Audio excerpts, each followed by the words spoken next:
Okay guys, I just bought a 2009 Subaru, Subaru Forester for winter. I just bought a little winter car and I want to show it to you and kind of give you a little bit of my mindset of how I buy cars.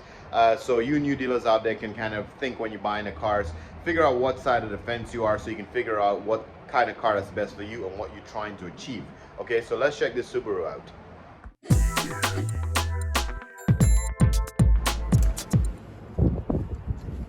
So this is a Subaru here. So obviously you guys know that we own a auto repair shop, 4-bay shop by now if you've been following us on social media, okay? So this is a Subaru, and the reason why I'm pointing out that we own a shop, look at the body of this vehicle. The body is super clean. There is not much imperfections on the body at all. Given that this vehicle is a 2009, it seemed like it was really well kept for a 2009. I'm just going around it very quickly, and it actually looks pretty good. The only downside or the small issue with it is a small ding on the back bumper right here. Keep in mind, I'm telling you, it is a winter car. I bought it because I parked my GTI for the season and I need a car to drive for the winter. So inside, not too bad.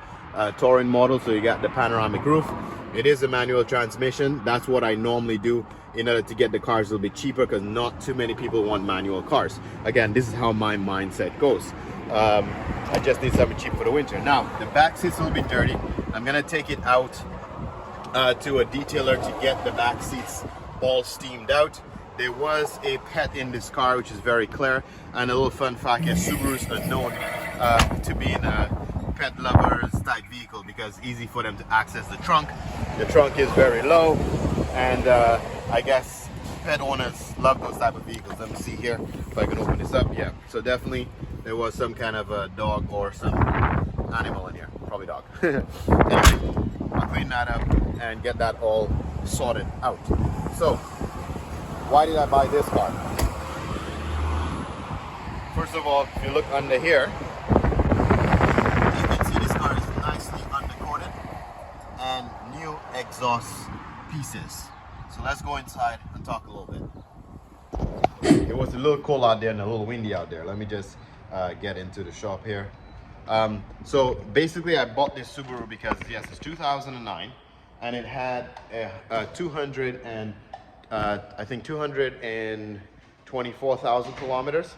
So a little bit on the higher kilometer side. So generally speaking, a manual car, high kilometers, a lot of dealers kind of stay away from those cars. But why I like those cars is I get them at fair prices.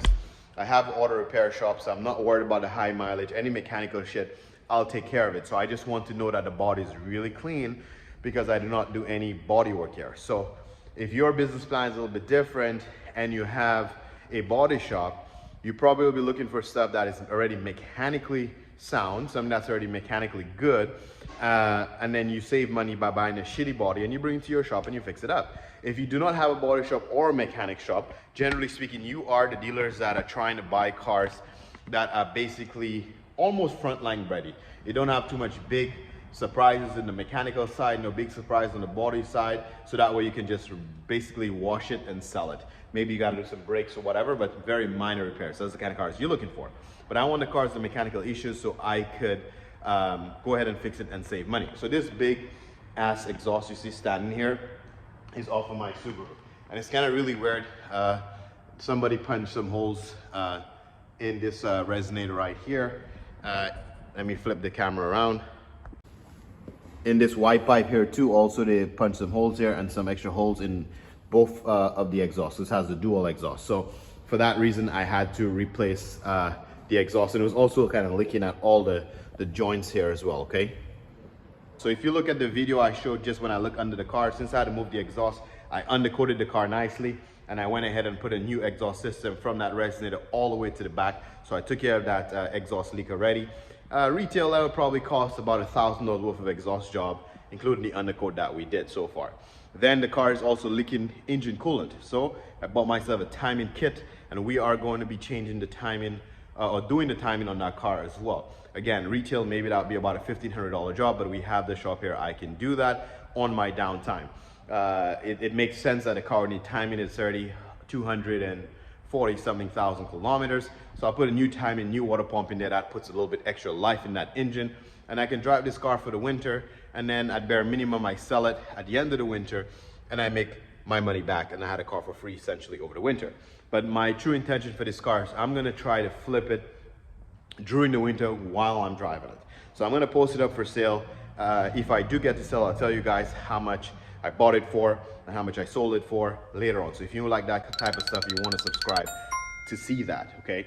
So I'm gonna reveal all the numbers to you so you can figure out how much money we make playing that game, because the shop make money and my sales department make money when I flip those cars, okay?